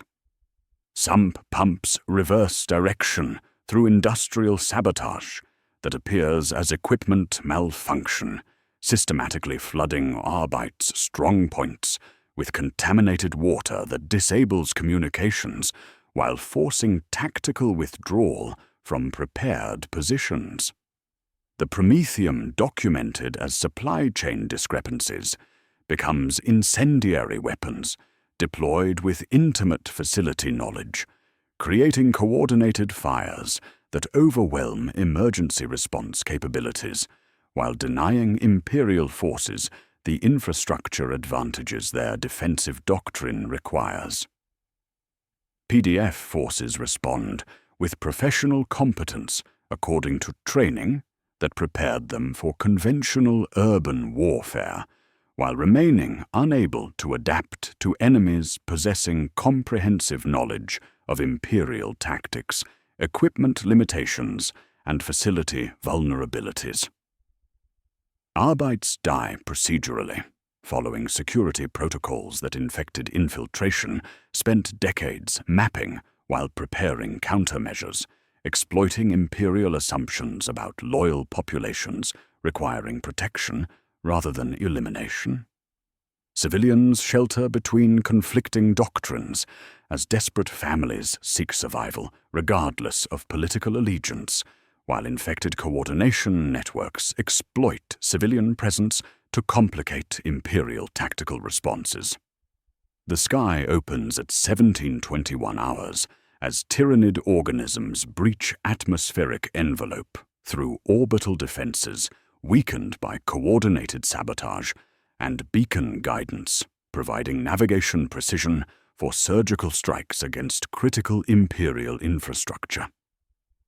Mycetic spores bloom across Auspex displays before flowering into burning seeds that fall through cloud cover, like doctrine made manifest, their impact sites corresponding to drainage basins and cold storage facilities mapped in Chapter 6's resource audits. In cathedral depths carved when faith still employed architects, the Patriarch finally moves from concealment, where it waited through generations of careful preparation. The creature represents biological imperialism, given form and purpose, emerging through passages that infected construction crews, modified over decades while maintaining the appearance of routine maintenance. Its psychic presence crushes individual will while coordinating infected populations across distances that reduce planetary resistance to background noise against hunger, measured in light years. The logistics networks documented throughout this investigation consume civilization itself as supply chains serving Imperial needs transform into tactical assets serving biological warfare. Ration distribution becomes weapons supply. Medical facilities become coordination centers. Transportation infrastructure becomes tactical mobility. Religious authority becomes operational camouflage. Industrial capacity serves biological imperialism, as infected workers redirect manufacturing toward tactical requirements while maintaining operational appearance until Imperial forces recognize their own infrastructure serves enemy coordination. The Hive stops pretending to be a city, while revealing its true nature as biological infrastructure, serving purposes that transform Imperial security victories into coordination advantages. Every institution that enabled infiltration through resource provision and administrative oversight becomes military asset serving the organism's patient hunger. Factorum lines retool as feeder conveyors, while elevator shafts become supply routes shuttling ammunition, water, and bodies according to logistics that finish what belief began. Which worlds survived beacon activation through countermeasures applied with sufficient ruthlessness to prevent systematic infiltration operating across generational timelines?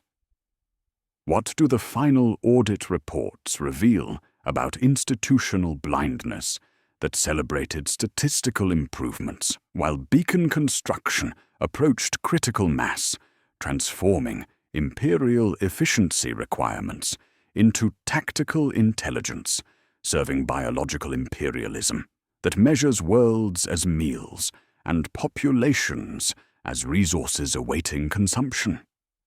The coordinated uprising documented in the previous chapter produces binary outcomes across the Imperium that illuminate the mathematics of institutional survival versus systematic failure.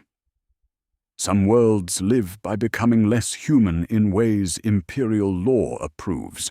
Others burn for remaining recognizably human in ways the broodmind prefers.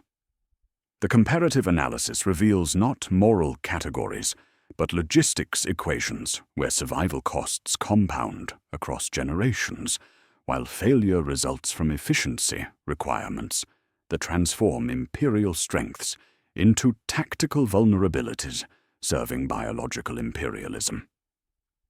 Agri-world Tertius achieved survival through draconian countermeasures implemented following initial Genestealer detection during routine harvest audits, demonstrating that early intervention prevents beacon construction while requiring social costs that imperial civilization traditionally considers unacceptable.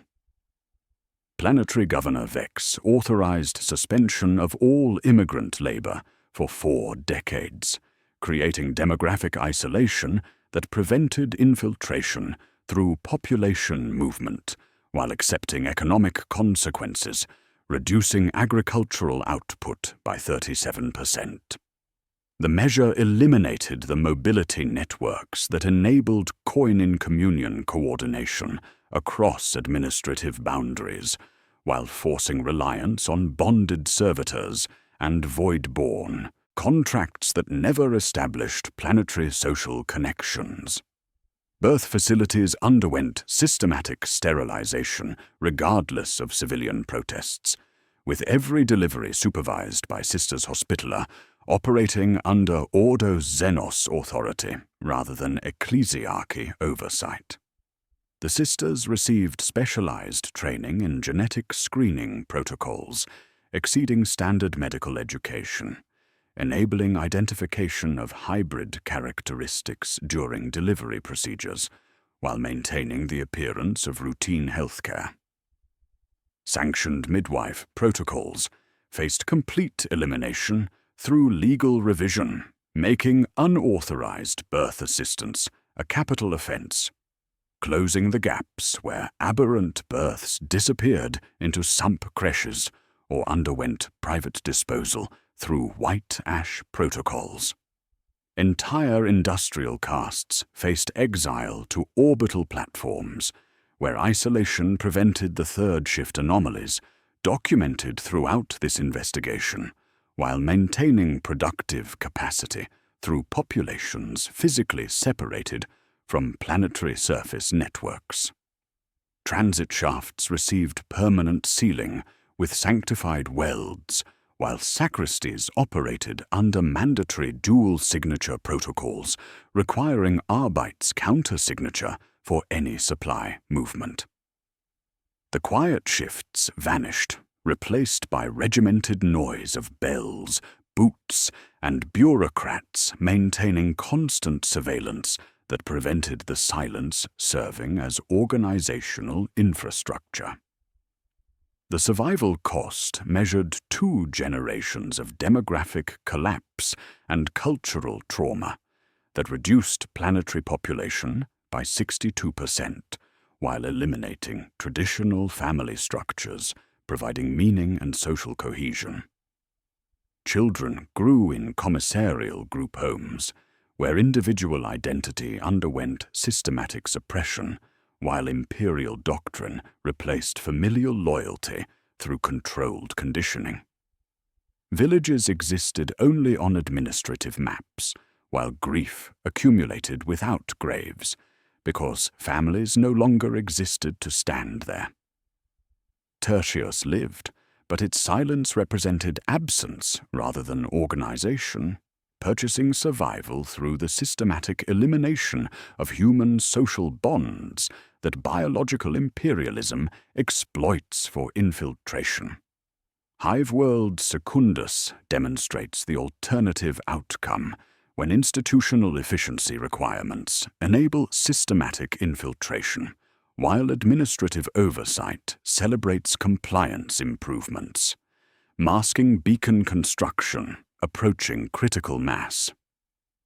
The perfect third shift compliance metrics documented throughout this investigation achieved mathematical impossibility through coordination that eliminated accidents, complaints, and genetic deviations while maintaining the appearance of exceptional imperial administration, deserving reduced scrutiny and increased operational autonomy. The Medici officer's sealed confession, recovered following orbital bombardment, reveals systematic data falsification through coercion and bribery, spanning 18 months of statistical reporting. Birth defect reports underwent systematic falsification through intimidation of medical personnel who faced violence for documenting aberrant deliveries, while protein detection failures resulted from deliberate sample contamination and transport delays extending beyond 4-hour volatility windows through coordinated sabotage disguised as bureaucratic inefficiency. The statistical perfection that initially attracted positive administrative attention served beacon construction by providing operational camouflage, while imperial institutions celebrated efficiency improvements, validating policy effectiveness. Beacon activation preceded orbital bombardment by 6 hours, as Governor Mordian Kane authorized exterminatus based on mathematical models rather than malice, his decision reflecting institutional understanding that beacon construction had achieved critical mass requiring planetary elimination to prevent Hive fleet navigation toward additional targets. The authorization followed established protocols, converting populations into statistical abstractions, where projected biomass yield to enemy-received calculation against probability of sector contagion and confidence intervals on fleet trajectories. The surface became glass, while protein markers, at last undeniable, denatured in atmospheric fire that dissolved the compliance metric 7 alpha promise of institutional sight. Recovered documentation reveals how standard efficiency protocols enabled systematic resource capture serving beacon construction while appearing as traditional charitable activities operating under religious authority, providing moral justification and administrative immunity. An ecclesiarchy prelate's testimony admits moving supply crates without inspection, according to administrative streamlining, reducing bureaucratic delays while enabling weapons cache development through parish facilities.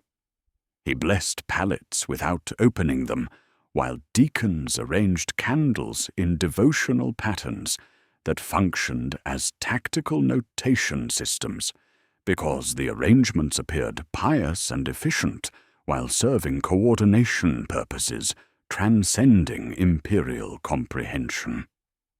The coin-in-communion practices documented throughout this investigation operated within parish facilities for years under direct ecclesiarchy oversight that interpreted spiritual fellowship as evidence of successful moral guidance rather than tactical coordination, enabling resource flows across administrative boundaries.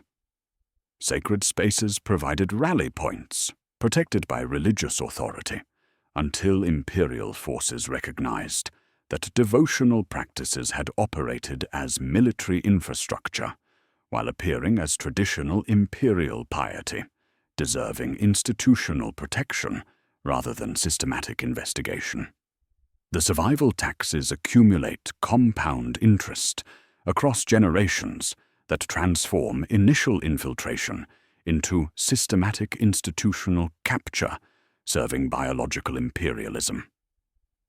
Each compromise creates precedent, enabling deeper penetration, while each efficiency improvement provides tactical intelligence about imperial capabilities and vulnerabilities exploitable through patient observation, spanning decades of careful preparation. Delay a quarter and the price doubles. Delay a year and it becomes cultural infrastructure. The 4-hour volatilization window of detection widens into generational blindness when samples wait under broken lumen, while administrative priorities serve efficiency requirements rather than security imperatives. Familial dissolution protocols purchase immediate tactical success while creating populations of isolated individuals whose only consistent voice becomes the brood mind humming in their skulls, as systematic elimination of competing loyalty structures removes resistance to psychic networking, while amplifying the trauma serving as beacon signal amplification. Early sterilizations cost infants who might have remained loyal, while late sterilizations create martyrs whose grief strengthens psychic emissions. Either approach serves beacon construction through mechanisms that imperial linear analysis underestimates, while exponential mathematics render countermeasures meaningless once critical thresholds approach. The comparative outcomes reshape imperial doctrine through recognition that survival requires accepting social costs traditionally considered unacceptable, while failure results from institutional efficiency, requirements creating vulnerabilities that sophisticated infiltration exploits through provision of services desperate populations require. The organism succeeds through patient exploitation of gaps between imperial promises and imperial delivery, offering belonging and purpose, while biological imperialism measures worlds as meals and populations as resources awaiting consumption. How do the lessons learned reshape imperial doctrine for future threats operating across generational timelines, while exploiting institutional vulnerabilities that efficiency requirements create systematically? What remains for those who must continue the audit in a galaxy under siege, marking births by candlelight while listening for the difference between silence as peace and silence as signal, knowing that survival requires becoming less human, while failure results from remaining recognizably human in ways that patient hunger prefers? The comparative analysis of worlds that lived and worlds that burned concludes where this investigation began. A Medici station where institutional sight confronts biological imperialism through the fundamental act of counting human variation. The scribe works by candle stub in Hive Tertius, Station Delta 9, examining infant designation 99934 Quintus under light, that wavers against reinforced walls bearing new administrative notices. 10 fingers, 10 toes. No webbing, no spurs, no additional digits requiring surgical correction and classification under Imperial Standard 9.2. The measurements fall within acceptable parameters, while the genetic markers indicate baseline human heritage deserving routine processing through systems designed to detect exactly what they consistently miss. The ceramic basin sits on its designated shelf, positioned at regulation distance from examination materials, while containing blessed water that reflects candlelight, and a single coin resting at the bottom. The scribe's hands move with practiced efficiency around this peripheral presence, completing documentation while maintaining conscious avoidance rather than unconscious ignorance. Her movements demonstrate institutional training, applied with mechanical precision. But the basin requires deliberate navigation during routine procedures that appear normal while serving purposes beyond imperial comprehension. The procedural doctrine emerging from institutional failure across multiple worlds provides clinical guidance stripped of triumphant rhetoric or moral certainty.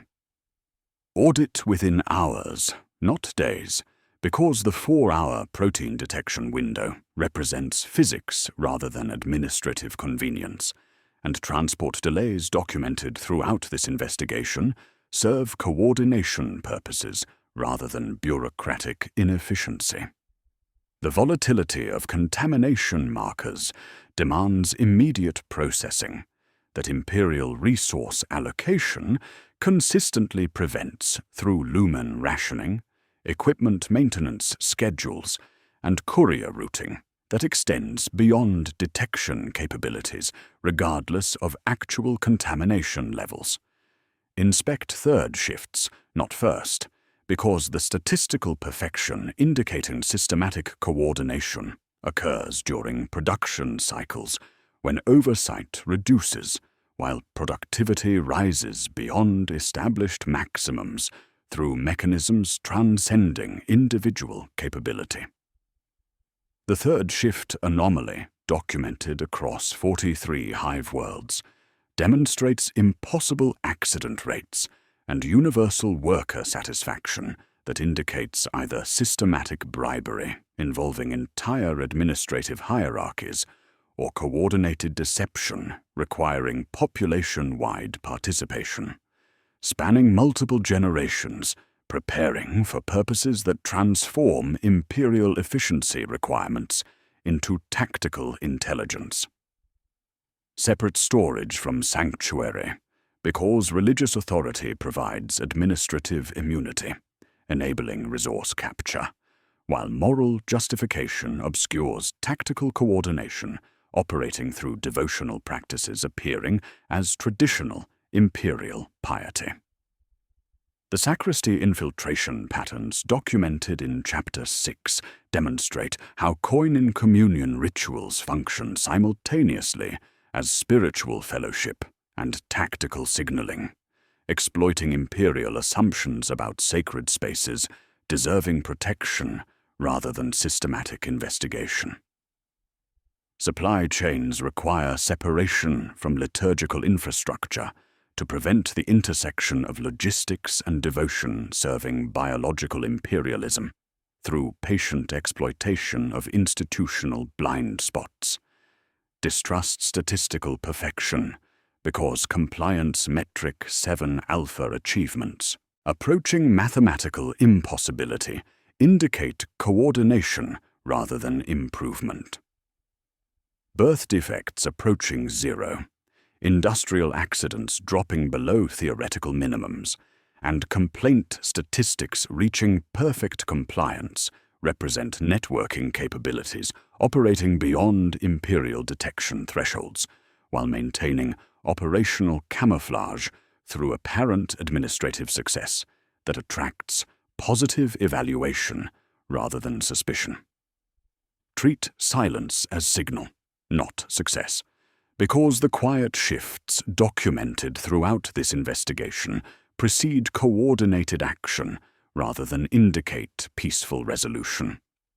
When complaint statistics plummet and productivity rises while accident rates approach 0, the silence represents organization rather than contentment. The absence of problems indicates systematic preparation for activities requiring precise timing and flawless execution across vast distances, as biological imperialism operates according to patience, measured in generations, while exploiting resource allocation systems designed for crisis response rather than systematic prevention. The central thesis echoes through 13 chapters of institutional analysis. The horror lies not in the monster dwelling in cathedral depths, but in the institutional structures that teach desperate populations to bend toward patient hunger for survival. The Patriarch represents biological imperialism given form and purpose, but its success depends entirely on imperial efficiency requirements, creating vulnerabilities that sophisticated infiltration exploits through provision of services that desperate populations require, while imperial institutions promise but fail to deliver consistently. Each household becomes a cell because survival demands cooperation that imperial law makes illegal, while necessity makes essential. The organism succeeds through patient exploitation of gaps between imperial doctrine and imperial capability, offering belonging and purpose while measuring worlds as meals and populations as resources awaiting consumption. Memory serves as the only available resource for populations confronting biological imperialism operating across time scales, exceeding imperial institutional memory, while cost accounting provides the mathematical framework necessary to understand survival taxes, accumulating compound interest across generations, where each compromise creates precedent, enabling deeper penetration. The quiet shift hums through ventilation systems, carrying recycled air, and whispered coordination across vast urban populations, preparing for purposes beyond imperial comprehension. The sound represents neither peace nor threat, but organization, as infected subjects maintain operational camouflage while serving beacon construction that transforms imperial security victories into coordination advantages measured in light years rather than administrative districts.